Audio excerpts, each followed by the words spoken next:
Halo, selamat datang kembali di YouTube channel Sinta Mikana M. Pada kesempatan kali ini saya mau berbagi informasi mengenai pembelajaran inovatif sesuai abad 21.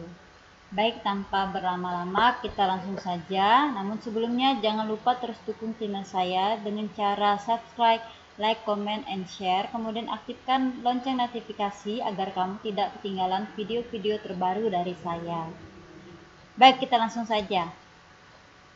Pembelajaran inovatif itu dimaknai sebagai aktivitas persiapan pelaksanaan pembelajaran yang menerapkan unsur-unsur pembelajaran terbaru di abad 21 dan terintegrasi dalam komponen maupun tahapan pembelajaran yang akan dilaksanakan untuk mencapai tujuan yang telah ditetapkan. Jadi unsur-unsur pembelajaran terbaru di abad 21 itu meliputi ada 6 aspek utama, yaitu TPEC, Technological, Pedagogical, Content Knowledge, sebagai kerangka dasar integrasi teknologi dalam proses pembelajaran. Kemudian yang berikutnya adalah pembelajaran berbasis neuroscience, kemudian pendekatan pembelajaran STEM, ya, Science, Technology, Engineering, Art, and Mathematics. Kemudian higher order thinking skill, kemudian tuntutan kompetensi abad 21 atau 4C yang meliputi communication, collaboration, critical thinking, and creativity. Kemudian kemampuan literasi, dan yang terakhir adalah yang berkaitan dengan integrasi dalam komponen maupun tahapan perencanaan pembelajaran. Ya, jadi itulah yang termasuk dalam unsur-unsur pembelajaran terbaru di abad 21. Baik, kita akan bahas satu persatu. Ya. Nah, karakteristik rancangan pembelajaran abad 21 ini lebih menekankan kepada 6 titik utama. Jadi di sini kita mau mengimplementasikannya ke dalam bentuk RPP, rencana pelaksanaan pembelajaran, ya, ke dalam bentuk RPP. Jadi di dalam RPP itu tuh harus mencakup apa saja. Kemudian selain RPP kan juga harus ada elemen-elemen pendukung RPP, ya, atau disebut dengan lampiran-lampiran lainnya. Di antara di situ ada juga dia tentang berkaitan dengan penilaiannya dan seterusnya. Nah, karakteristik rancangan pembelajaran inovatif abad 21 itu meliputi ada 6 aspek utama di sini, yaitu kolaborasi peserta didik dan guru. Kemudian berorientasi hot, ya, di mana proses berpikirnya kompleks. Kemudian mengintegrasikan teknologi informasi dan komunikasi atau ICT. Kemudian berorientasi pada keterampilan belajar dan mengembangkan keterampilan abad 21 atau 4C tadi. Kemudian mengembangkan kemampuan literasi. Kemudian penguatan pendidikan karakter atau PPK. Yang berikutnya kita bahas satu persatu dari ke 6 aspek sebelumnya, yaitu yang pertama berkaitan dengan kolaborasi peserta didik dan guru, di mana bahwa peserta didik itu merupakan subjek aktif, ya. Yang pertama, ciri rancangan pembelajaran yang berpusat pada peserta didik maupun kolaboratif biasanya tampak pada komponen tujuan, pilihan strategi pembelajaran, dan langkah-langkah kegiatan pembelajaran dalam RPP. Nah, seperti ini contohnya. Jadi kita bisa lihat ini perbandingan 3 orientasi pembelajaran dalam rumusan tujuan pembelajaran. Ya. Tampak bahwa di mana peran siswa itu lebih aktif dibandingkan guru. Jadi ada pembandingnya. Jadi berpusat pada peserta didik. Kemudian lebih diutamakan dia selain berpusat pada peserta didik juga harus kolaborasi antara guru dan peserta didik. Nah, ini nampak di bagian kolom yang paling kanan yang dianjurkan, ya, untuk pembelajaran abad 21. Ya, jadi pada tujuan pembelajaran itu contohnya di sini adalah setelah siswa dan guru berdiskusi tentang gambar tumbuhan, siswa dapat menyebutkan 6 kata tanya dengan tepat. Jadi dari kata diskusi ini kita bisa menampilkan bahwa ternyata dalam kegiatan ini nanti untuk yang bagian rumusan tujuan pembelajaran ini adanya kolaborasi guru dan siswa, ya, ketika berdiskusi seperti itu. Kalau misalkan dari situ berdiskusi, otomatis juga siswa itu akan aktif. Jadi ada kolaborasi guru dan siswa, kemudian siswanya juga aktif seperti itu. Nah, selanjutnya yang kedua adalah RPP yang berorientasi kolaborasi peserta didik dan guru akan tampak pada pemilihan pendekatan, model, dan metode pembelajaran yang tepat. Contohnya yang diberikan contoh, maksud saya yang lebih erat kaitannya dan untuk pembelajaran abad 21 berkaitan dengan pendekatan, model, dan metode yang dianjurkan, diantaranya pendekatan saintifik atau STEAM. Nah, untuk modelnya ada model PBL, PJBL, kemudian cooperative learning, contextual learning, digital learning, atau blended learning. Kemudian untuk metodenya di sini dapat dilakukan dengan misalkan tanya jawab, diskusi, demonstrasi, bermain peran, simulasi, permainan, praktek, latihan, penemuan, atau eksperimen. Nah, contohnya ini dapat kita lihat dalam deskripsi kegiatan pembelajaran di bagian kegiatan pembelajaran penjabarannya ya di dalam RPP itu. Jadi kita bisa lihat di sini ada kolaboratif siswa dan guru, di mana siswa juga akan tambah aktif. Kita lihat yang paling kanan. Contohnya adalah siswa dan guru menyimak. Nah, ada nampak di sini ya di bagian deskripsi kegiatan pembelajaran ada siswa dan guru. Ada kata siswa dan guru, otomatis berarti ada peran kedua-duanya, kolaborasi antara siswa dengan guru. Siswa dan guru menyimak cerita salah seorang siswa tentang pengalaman menerapkan materi pelajaran sebelumnya sebagai bekal pelajaran berikutnya. Seperti itu. Jadi ada nampak kolaborasi antara siswa dan guru. Nah, ya seperti itu. Selanjutnya, ya karakteristik rancangan pembelajaran inovatif abad 21 itu yang berikutnya adalah berorientasi HOT. Jadi kalau yang pertama tadi adanya kolaborasi antara guru dan siswa, siswanya itu juga aktif. Yang kedua adalah berorientasi HOT, di mana bahwa proses berpikirnya berpikir kompleks. Nah, seperti kita ketahui bahwa level kognitif dan dimensi pengetahuan untuk berpikir tingkat tinggi itu dimulai dari C4 sampai ke C6, yaitu menganalisis, mengevaluasi, dan mengkreasi. Nah, disitulah dia nampak bahwa inilah dia kemampuan keterampilan berpikir tingkat tinggi, HOT, ya, dimulai dari C3, maksud saya C4, C5, dan C6. Nah, ciri rancangan pembelajaran berbasis HOT itu dapat tertuang dalam komponen RPP, diantaranya dilihat dari IPK, kemudian dari tujuan, kemudian langkah-langkah kegiatan pembelajaran dan penilaian pembelajaran. Jadi harus tampak dalam RPP itu pada bagian-bagian ini, pada bagian komponen-komponen ini harus nampak HOT-nya. Nah, contohnya, contoh di sini adalah kita lihat dari yang HOT dalam IPK. Jadi HOT itu ingat kembali dimulai dari C4, kemudian C5 dan C6. Nah, contoh yang pertama kita lihat indikator ya di sini adalah membuat kalimat tanya. Membuat. Nah, ya, membuat kalimat tanya. Kemudian ada menuliskan macam-macam kata tanya. Kemudian membuat peta pikiran tentang kata tanya. Jadi kata membuat, kemudian menuliskan, ini termasuk ke dalam level berpikir tingkat tinggi, ya. Nah, sedangkan untuk yang menyebutkan ini masih termasuk pada level tingkat rendah, ya, tingkat berpikir rendah C1. Nah, seperti itu. Sedangkan kalau yang membuat ini otomatis dia yang masuk ke kata kerja tingkat berpikir tingkat berpikir tinggi atau C6. Nah, jadi bisa nampak perbedaannya dari kata kerja operasional yang termuat dalam IPK tersebut.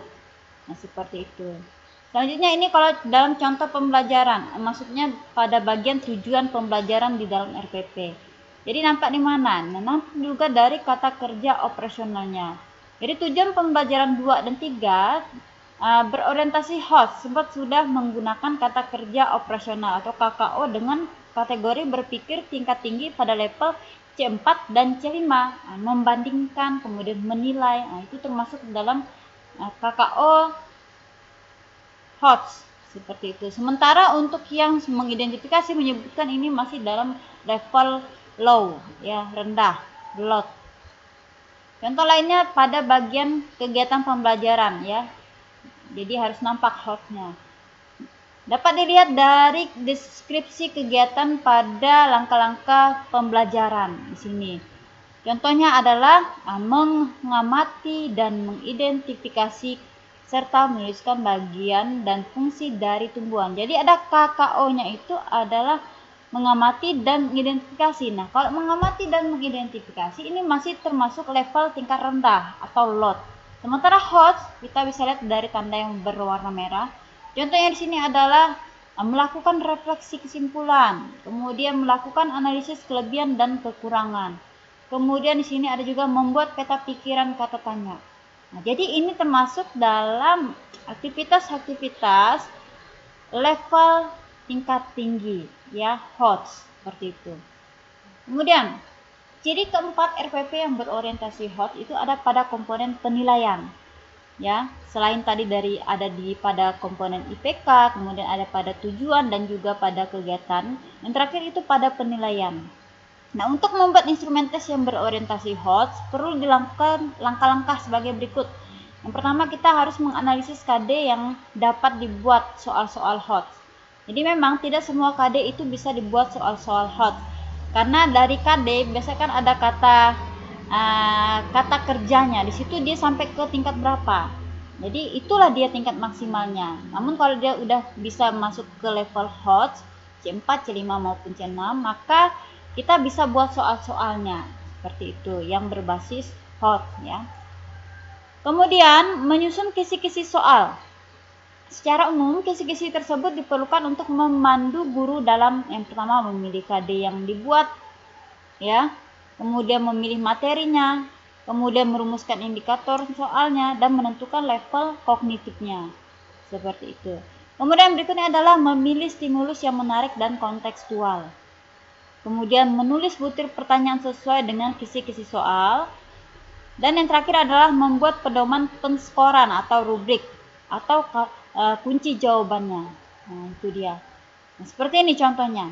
Karena kita lihat di sini ya, soal harus sesuai dengan indikator soal dan dalam kisi-kisi. Misalkan sini indikator soalnya disajikan gambar 4 tumbuh-tumbuhan. Peserta didik dapat menentukan 2 tumbuhan yang berkembang biak dengan cara yang sama.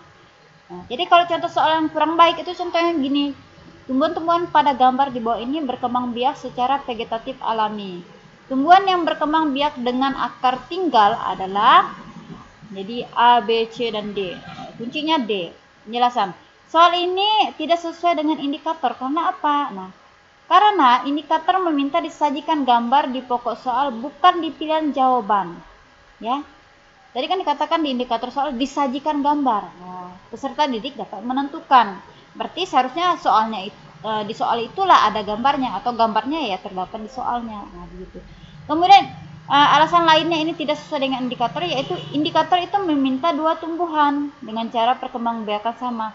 Sedangkan pada soal tersebut hanya menanyakan 1 tumbuhan dengan cara perkembangbiakan tertentu. Nah, jadi itu dia. Jadi harus sesuai dengan indikator soal dalam kisi-kisi.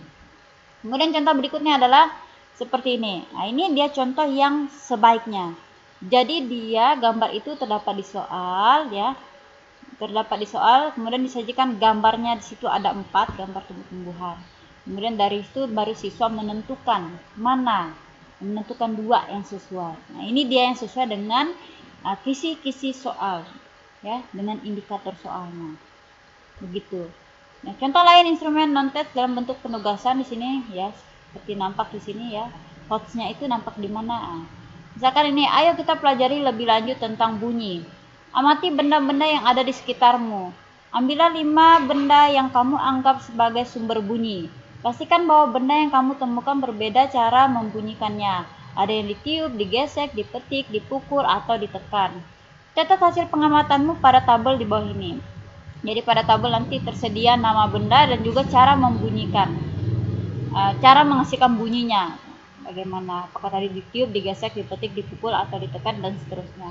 Nah, HOTS-nya siswa distimulus kemampuan berpikir tingkat tinggi melalui kegiatan eksplorasi. Jadi siswa diminta untuk menemukan cara menghasilkan bunyi dari alat musik tradisional yang tersedia. Apabila ketersediaan alat musik tradisional sulit untuk difasilitasi, maka bisa menggunakan alat-alat lain yang ada di sekitar siswa sebagai alternatif. Nah, ini contoh soal HOTS tadi ya. Jadi untuk hot itu terdapat di penilaian seperti itu. Nah, selain tadi karakteristik rancangan pembelajaran inovatif yang pertama tadi adalah kolaborasi guru dan siswa, kemudian ada dia berbasis hot. Yang selanjutnya adalah mengintegrasikan teknologi informasi dan komunikasi atau ICT. Nah, penggunaan laptop, HP, atau gawai lainnya oleh guru maupun siswa dalam kegiatan pembelajaran di kelas maupun di luar kelas merupakan wujud dari integrasi ICT ini ya, TIK ya, Teknologi Informasi dan Komunikasi. Ciri rancangan pembelajaran yang mengintegrasikan ICT dalam RPP ada pada komponen tujuan pembelajaran. Jadi di komponen tujuan pembelajarannya, kemudian di langkah-langkah kegiatan pembelajaran, dan pilihan media atau sumber belajarnya. Nah, contohnya seperti ini. Ini contoh integrasi TIK dalam tujuan pembelajaran. Kita bisa lihat ya, yang kolom sebelah kanan. Contoh yang pertama, melalui kegiatan mengamati video tentang tumbuhan, siswa dapat menyebutkan 6 kata tanya dengan tepat. Jadi di sini ada kata kunci dia video. Kalau video itu udah pasti dia mengintegrasikan ICT, TIK, video ya. Nah, seperti itu. Kemudian yang berikutnya yang kedua adalah setelah membaca teks PowerPoint, siswa dapat membuat kalimat tanya menggunakan kosakata baku dan kalimat efektif dengan benar. Jadi ada kata PowerPoint. Nah, kalau udah pakai PowerPoint otomatis udah mengintegrasikan TIK. Nah, jadi contohnya seperti itu. Jadi di bagian tujuan pembelajaran contohnya seperti ini. Berikutnya bagaimana kalau pada bagian kegiatan pembelajaran ya. Nah, TIK itu bisa kita integrasikan contohnya di bagian kegiatan pembelajaran siswa menyimak penjelasan guru melalui media pembelajaran tayangan PowerPoint tentang kata tanya. Jadi ada tayangan PowerPoint. Seperti itu. Otomatis ini sudah mengintegrasikan TIK atau ICT. Kemudian siswa bersama-sama dengan guru membuat kalimat tanya yang tepat berdasarkan teks dari media PowerPoint. Jadi ada kata PowerPoint-nya. Ya, seperti itu. Kemudian berikutnya selain dari yang tadi adalah dari tujuan pembelajaran, kemudian ini dari kegiatan pembelajaran. Nah, integrasi TIK juga bisa nampak di RPP itu di bagian sumber belajar. Ya, contohnya di sini adalah LCD dan laptop ya sebagai sumber belajarnya dan juga Google Form untuk kuis atau jawaban soal. Nah, seperti itu. Otomatis ini sudah berbasis TIK. Nah, itu tadi dia. Inilah karakteristik dari pembelajaran abad 21 juga, unsur-unsur yang terkait di dalamnya. Kemudian selain itu tadi ya, selain kolaborasi guru dan siswa, kemudian HOTS, kemudian ada ICT-nya atau TIK-nya. Berikutnya adalah berorientasi pada keterampilan belajar dan mengembangkan keterampilan abad 21 atau 4C. Dalam memperoleh keterampilan belajar, siswa diarahkan untuk mampu menyadari bagaimana cara belajar yang terbaik sehingga menjadi lebih bertanggung jawab terhadap kegiatan belajarnya, baik secara individu maupun kelompok. Kemudian 4C di sini meliputi creativity, collaboration, critical thinking, dan communication. Nah, itu dia. Jadi guru dapat menerapkan model, pendekatan, dan metode pembelajaran yang tepat dalam RPP. Integrasi keterampilan belajar dan keterampilan abad 21 dalam RPP dapat diwujudkan pada langkah-langkah kegiatan belajar. Nah, contohnya seperti ini ya. Contoh integrasi ICT dalam kegiatan pembelajaran. Nah, di sini misalnya ini nampaknya jadi di situ ada juga ICT-nya, ada juga dia HOTS-nya, ada juga dia 4C-nya. Nah, sini tadi menekankan yang 4C-nya ya, seperti itu. Contohnya di sini adalah siswa menyimak penjelasan guru melalui media pembelajaran tayangan PowerPoint tentang kata tanya. Jadi ada proses sainsnya di sini ya, scientific-nya yaitu mengamatinya. Scientific approach-nya yaitu mengamati. Kemudian siswa bersama-sama dengan guru membuat kalimat tanya yang tepat berdasarkan teks dari media PowerPoint. Jadi di situ ada dia komponen HOTS-nya itu communication, collaboration, dan ada juga 4C ya, itu communication ada di situ, kemudian collaboration juga ada, kemudian creating-nya juga ada, unsur 4C-nya. Kalau yang HOTS-nya tadi dari kata membuat. Nah, kemudian model pembelajaran nampak di sini dia mengamati scientific approach-nya. Kemudian integrasi ICT-nya itu nampak dari kata PowerPoint. Nah, begitu. Nah, selanjutnya yang keenam adalah mengembangkan kemampuan literasi. Jadi kita perlu tahu bahwa ada 6 literasi dasar, yaitu literasi baca tulis, literasi numerasi, literasi sains, literasi digital, literasi finansial, dan literasi budaya dan kewargaan. Rancangan pembelajaran inovatif yang mengembangkan kemampuan 6 literasi ini dapat diwujudkan dengan menerapkan konsep neuroscience dan TPEC dalam RPP pada aktivitas pembelajaran. Nah, contoh penerapan unsur TPEC dan kemampuan literasi dalam kegiatan pembelajaran ini bisa kita lihat di sini TPEC-nya ya. TPEC dan juga literasinya itu di mana? Siswa menyimak penjelasan guru melalui media pembelajaran tayangan PowerPoint tentang kata tanya. Kemudian siswa bersama-sama guru membuat kalimat tanya yang tepat berdasarkan teks dari media PowerPoint. Jadi TPEC, apa sih itu TPEC tadi? Technological, pedagogical, dan content knowledge ya. Technological, jadi dia ada teknologinya di sini. Teknologinya nampak tadi yang TIK juga. Jadi sudah terintegrasi di dalamnya ya. Technological itu nampak dari sini misalnya PowerPoint, teknologi. Ya. Kemudian pedagogical, pedagogik ya. Jadi dia peran gurunya, pedagogik dalam proses pembelajarannya. Kemudian content knowledge-nya. Nah, content knowledge artinya isi kontennya, pengetahuan yang dituntut di sini apa. Seperti itu. Jadi nampak literasi membaca dan digital. Nah, ketika dia menyimak tayangan PowerPoint, otomatis siswa itu melakukan kegiatan literasi membaca dan juga literasi digital. Begitu pula yang di bawahnya ya, sama-sama PowerPoint. Jadi nampak. Jadi dalam kegiatan pembelajaran itu tuh mencakup beberapa aspek seperti itu, nampak semuanya. Hostnya nampak, kemudian ICT atau TIK-nya nampak, kemudian TPEC-nya juga nampak, kemudian literasinya juga nampak, seperti itu. Nah, selanjutnya yang terakhir ya, karakteristik rancangan pembelajaran inovatif yang terakhir itu adalah penguatan pendidikan karakter atau PPK ya. Terdapat 5 nilai karakter utama, meliputi religiusitas, nasionalisme, integritas atau kejujuran, kemandirian, dan gotong royong. RPP yang mengintegrasikan PPK ada pada komponen tujuan pembelajaran dan deskripsi langkah-langkah kegiatan pembelajaran. Contohnya seperti ini pada tujuan pembelajaran. Ya, dimana lihat nilai PPK-nya. Contoh, dengan permainan memilih kartu kata, siswa dapat menentukan kata yang tepat sesuai gambar anggota tubuh secara teliti. Jadi ada kata teliti. Nah, ya kalau kita dalam rumusan tujuan pembelajaran itu kan ada A, B, C, D. Ya, audience, behavior, kemudian conditionnya, kemudian ada degree-nya. Jadi ini termasuk degree-nya. Di sini bisa nampak nilai PPK-nya. Ya, secara teliti. Itu kan degree-nya. Kemudian berikutnya contohnya adalah melalui demonstrasi, siswa dapat menerapkan aturan sebelum, saat, dan sesudah makan dengan sikap kemandirian dan kedisiplinan. Sikap kemandirian dan kedisiplinan. Nah, ini kan degree-nya juga termasuk juga dengan ke dalam nilai PPK ya. Nilai PPK tadi kan sudah disebutkan ada religius, nasionalisme, integritas, kemandirian, dan gotong royong. Jadi nampak kemandiriannya di sini.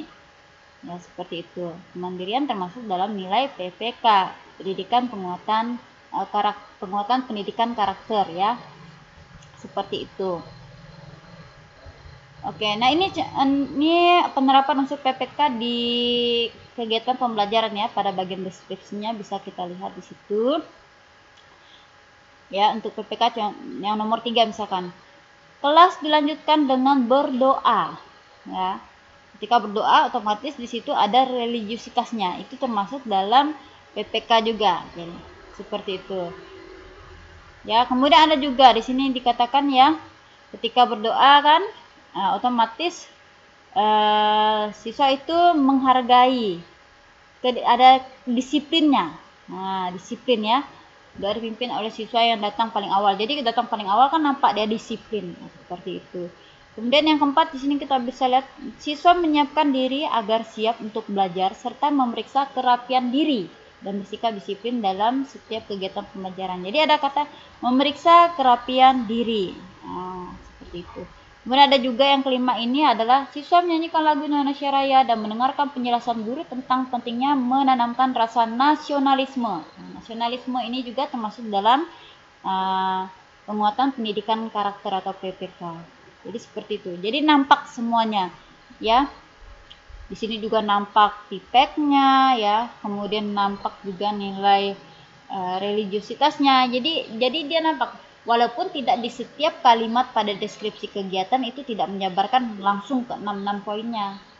Namun paling tidak ada 1 atau 2. Dan itu nampak di bagian deskripsi kegiatan pada langkah-langkah pembelajaran. Seperti itu. Nah, kurang lebih seperti itu penjelasan berkaitan dengan karakteristik rancangan pembelajaran inovatif abad ke-21. Semoga apa yang saya bagikan ini bermanfaat untuk Bapak Ibu sekalian, terutama dalam rangka untuk menyusun pembelajaran inovatif abad 21 ya, dalam penyusunan RPP dan instrumen-instrumen pendukung lainnya. Nah, untuk kurang lebihnya saya mohon maaf, dan terus dukung channel saya supaya semakin berkembang dan dapat membantu Bapak Ibu dengan cara subscribe, like, comment, and share. Kemudian aktifkan lonceng notifikasinya supaya kamu tidak ketinggalan video-video terbaru dari saya. Sekian dan terima kasih.